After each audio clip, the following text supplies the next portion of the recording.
যাইতে মনে চায় সৌদি আরব, যাইতে মনে চায় মক্কা, যেতে মনে চায় মদিনাতে। বিশ্বনবী শুয়ে আছেন সেখানে। দেখা দাও রাসূলুল্লাহ, ধন্য করো দিদারে।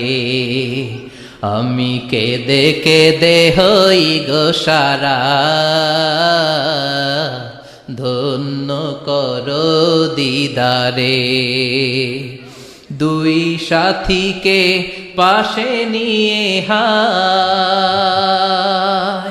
ঘুমিয়ে আছো নিঝুম নিরালায়।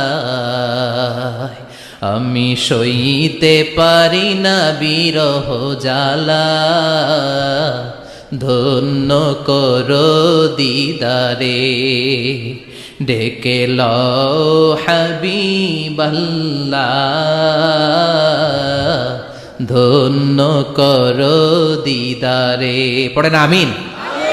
অসাধারণ কথামালা এই গানের, কিন্তু সামান্য একটু সমস্যা আছে। বিশ্বনবীর কাছে দিদার চাওয়া যায় না, দিদার চাইতে হবে কার কাছে? দেখা দাও মাবুদ আল্লাহ, ধন্য করো দিদারে। আমি কেঁদে কেঁদে হই গো সারা, ধন্য করো দিদারে। পড়েন আমিন। এজন্য বিশ্বনবীর দিদার আল্লাহর পক্ষ থেকে অনেক বড় নিয়ামত, কিন্তু দিদার বিশ্বনবী দিতে পারে না। দিতে পারে কে? বিশ্বনবী স্বপ্ন যুগে কাকে এসে ওনার নুরানি চেহারাটা দেখাবেন, এটা বিশ্বনবীর সিদ্ধান্তে নয়, একজনের সিদ্ধান্তে। তিনি কে? এজন্য বলতে হবে ডেকে লও মাবুদ আল্লাহ। চিল্লায় কোন ঠিক কিনা?